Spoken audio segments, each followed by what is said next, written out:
China ने India को beat कर दिया। श्रीलंका के one of the most strategically located port में इंडिया ने पहले डील किया था श्रीलंका के साथ कि वहां हम उनका टर्मिनल डेवलप करेंगे, but then Sri Lanka broke this deal off and gave it to China. But now India is back in Sri Lankan waters और अब नाव पे उतरे हैं खुद अदानी जी। और ये सब में यूएस को भी एक छोटा सा टुकड़ा चाहिए। चल क्या रहा है भाई? और यूएस में make in India goods beat कर चुका है मेक इन चाइना गुड्स को। और इंडिया में ये जो इतना रिन्यूएबल एनर्जी सस्टेनेबिलिटी वाली बातें होती है, ये सब में क्या coal based thermal power plants बंद होने वाली हैं?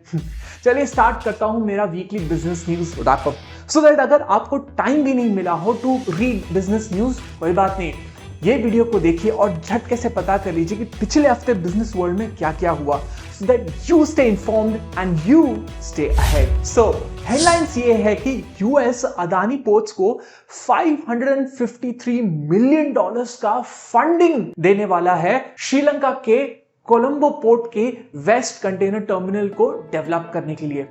अब हेडलाइंस तो इतना ही है, बट इसके पीछे की कहानी is very interesting.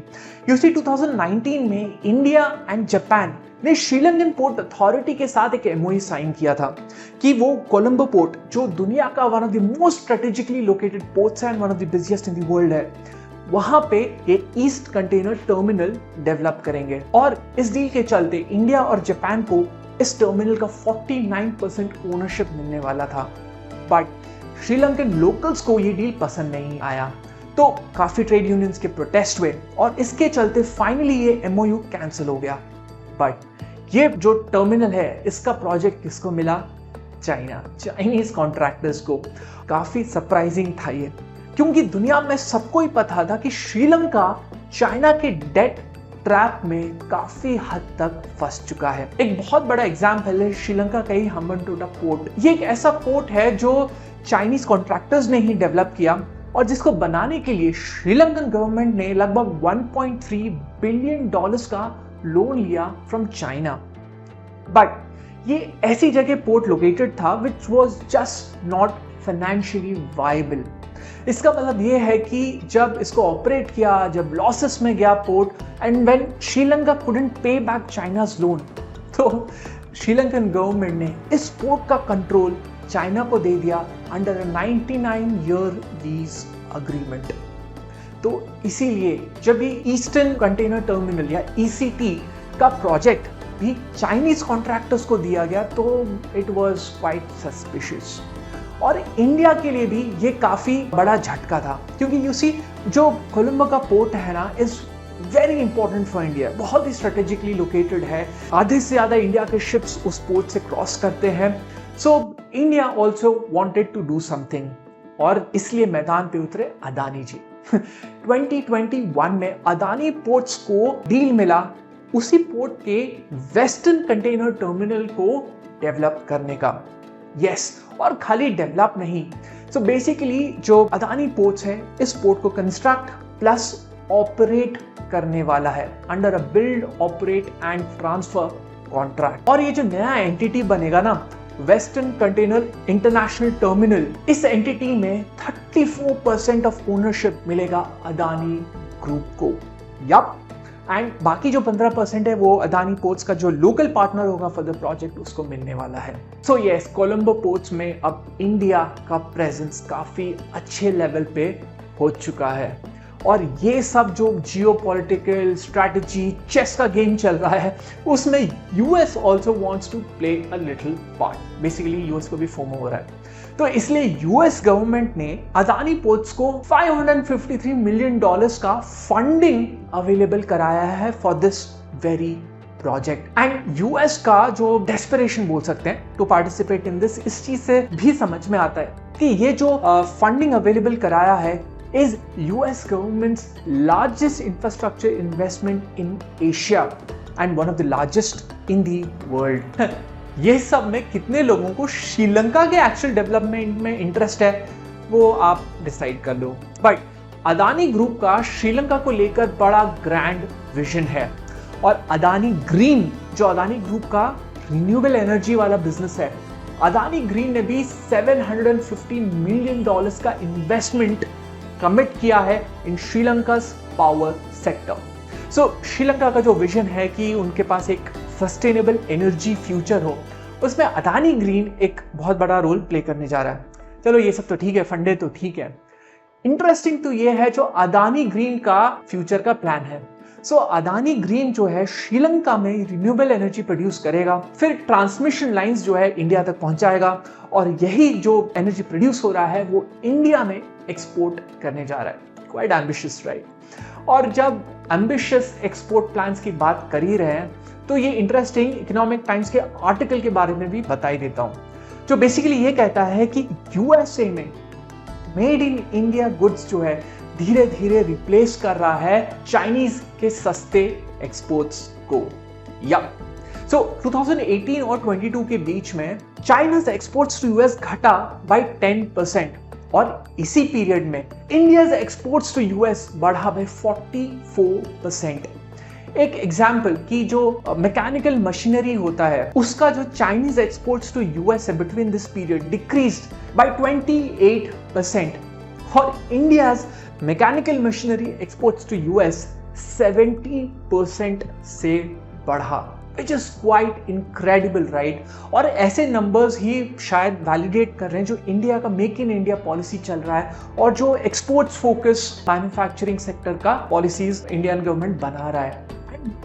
American companies are looking for Indian made products और एक बहुत बड़ा नाम है Walmart, which is the world's biggest retailer.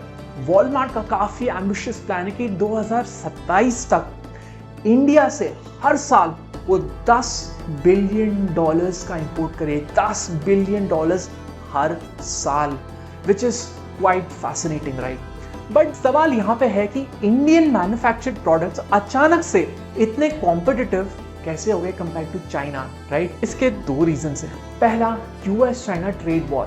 तो ये ट्रेड वॉर के चलते जो यूएस एक्स्ट्रा टैरिफ्स लगा रहा है चाइनीज इंपोर्ट्स पे, इसके लिए जो चाइना का प्राइस कॉम्पिटिटिव एज था ओवर इंडियन मैन्युफैक्चर्ड गुड्स वो अब काफी कम हो चुका है। दूसरा, चाइना में जो लेबर्स का वेज है वो काफी इंक्रीज हो रहा है compare to the increase in productivity. तो जो चाइना का सस्ता लेबर का एडवांटेज रहता है हमेशा, वो अब काफी कम हो चुका है compare to India, and that is why India's manufacturing and exports are able to compete against Chinese imports in USA.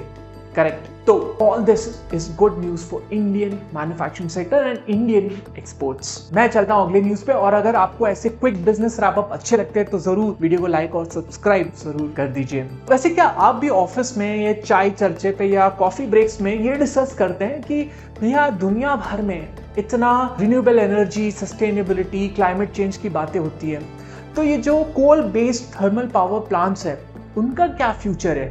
क्या ये पावर प्लांट्स बंद हो जाएंगी? इंडियन गवर्नमेंट के हिसाब से नहीं भाई, they are going nowhere. You see, over the next 3 decades पूरे दुनिया भर में जो एनर्जी का डिमांड का ग्रोथ होने वाला है वो सबसे ज्यादा दुनिया में इंडिया में होने वाला है as per established reports. Correct? तो ये सब में रिन्यूएबल एनर्जी का पार्टिसिपेशन तो ऑब्वियसली बढ़ने वाला है, but when it comes to renewable energy एक बहुत बड़ा प्रॉब्लम आ जाता है, विच इज 24 आवर्स सप्लाई। मतलब अब सोलर एनर्जी रात को तो प्रोड्यूस हो नहीं सकता, विंड का भी गारंटी नहीं है, कभी विंड पिकअप कर जाता है, कभी विंड एकदम धीमा जाता है। तो 24 hours energy supply from solar and wind guarantee हो नहीं सकता, it's just not possible. Possible है अगर आप बैटरीज लगाते हो, बैटरीज को चार्ज करते हो एंड ऐसे ऑफ पीक पीरियड्स में आप बैटरी से सप्लाई करते हो energy, but this means additional cost. Battery का टेक्नोलॉजी अभी डेवलप ही हो रहा है, राइट? तो इसलिए इंडिया के पावर मिनिस्टर आर.के. सिंह ने ये बड़ा क्लियर कर दिया कि भैया इंडिया में thermal power plants are here to stay, कहीं नहीं जा रहा। इनफैक्ट इंडिया का एनर्जी डिमांड ग्रोथ देखते हुए वो तो ये बोल रहे हैं कि ये पावर प्लांट्स को इंक्रीज कैपेसिटी में रन करवाना पड़ेगा। हर साल 20% एनर्जी डिमांड में ग्रोथ हो रहा है इंडिया में, और ये बिना थर्मल प्लांट्स के नहीं पॉसिबल है। जिसका मतलब ये भी है कि इंडिया को और भी कोल इंपोर्ट करना पड़ेगा, क्योंकि इंडिया का domestic coal is not able to meet the demand. बाहर से कोल इंपोर्ट करना पड़ेगा, उसको ब्लेंड करके यूज करना पड़ेगा। सो अगर नेक्स्ट टाइम आपके ऑफिस में ऐसा चर्चा होता है, यू एटलीस्ट नो कि इंडियन गवर्नमेंट का क्या स्टैंड है when it comes to coal based thermal power plants. और मैं क्विकली चलता हूं आखिरी न्यूज ऑफ द डे में, जहां पे सैमसंग, क्वालकॉम, एरिक्सन और नोकिया जैसे बड़े बड़े स्मार्टफोन मैन्युफैक्चरर्स इंडियन गवर्नमेंट के एक प्रपोज्ड पॉलिसी के अगेंस्ट भारी अपोजिशन एक्सप्रेस कर रहे हैं। एक ऐसा प्रपोज्ड पॉलिसी जिसके चलते इंडिया में स्मार्टफोन्स का कॉस्ट एटलीस्ट $30 यानी कि 2500 रुपए से तो बढ़ने ही वाला है। ऐसा क्या पॉलिसी है? तो इंडियन गवर्नमेंट चाहता है कि आपके स्मार्टफोन्स में डायरेक्ट लाइव टीवी ब्रॉडकास्ट हो सके। जो चैनल्स है, जी टीवी, सोनी, जो भी है, डायरेक्ट लाइव ब्रॉडकास्ट हो जैसे आप टीवी में देखते हो। बट इस ब्रॉडकास्ट के लिए आपका सेलुलर नेटवर्क का इंटरनेट नहीं यूज होना चाहिए। बड़ा अजीब सा डिमांड है, नहीं? मतलब ऐसा क्यों है? क्योंकि इंडिया में because of massive increase in video consumption cellular networks में काफी कंजेशन देखने को मिल रहा है, राइट? स्लो डाउन हो रहे हैं और काफी प्रॉब्लम्स हो रहे हैं। तो इंडियन गवर्नमेंट सोच रहा है कि भैया अगर ऐसे लाइव टीवी ब्रॉडकास्ट फोन पे आ जाए तो काफी लोग हो सकता है उसमें माइग्रेट कर जाएं। और क्योंकि इस टेक्नोलॉजी में आपका फोन का इंटरनेट नहीं यूज होगा, सेलुलर नेटवर्क्स यूज नहीं होंगे, तो हो सकता है कि सेलुलर नेटवर्क्स का कंजेशन कम हो जाए। बट क्या ऐसा होगा? स्मार्टफोन मैन्युफैक्चरर्स थिंक ना भाई, ऐसा कुछ नहीं होने वाला है। उनके मोटा मोटी 4 आर्ग्यूमेंट्स हैं।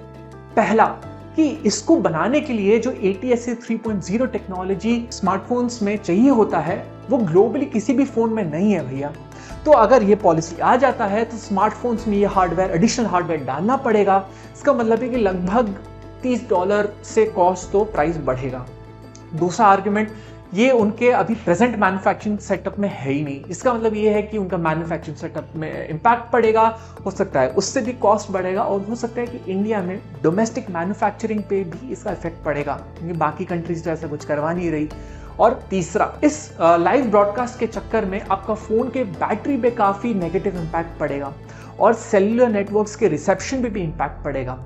चौथा और सबसे इंटरेस्टिंग एंड लॉजिकल, ये बड़े बड़े कंपनीज बोल रहे हैं कि भैया दुनिया भर में इस चीज का कोई अडॉप्शन है ही नहीं। मतलब यूएस, साउथ कोरिया में ऐसे कुछ कुछ फोन्स देती तो हैं ये वाला feature, but adoption is extremely weak. तो क्या ये लॉजिकल है कि भैया ऐसी चीज जो ग्लोबली ना टेक्नोलॉजी वैलिडेटेड है ना उसका कोई अडॉप्शन है, उस चीज के चक्कर में आप इतने बड़े चेंजेस लाओ, मैन्युफैक्चरिंग में चेंजेस आएंगे, कॉस्ट बढ़ेगा? आपको किसका आर्गुमेंट ज्यादा लॉजिकल लगता है, इंडियन गवर्नमेंट का या ये स्मार्टफोन मैन्युफैक्चरर्स का, जिनका बेसिकली मेहनत बढ़ जाएगा, तो मैन्युफैक्चरिंग सेटअप चेंज करना पड़ेगा, फोन्स के कॉस्ट बढ़ जाएंगे? इसमें जरूर बताइए। और अगर आपने मेरा पिछला वीक का रैप अप मिस कर दिया जहां पे I have talked about the biggest startup failure in the world, ये ना मेरा वीडियो। C you later.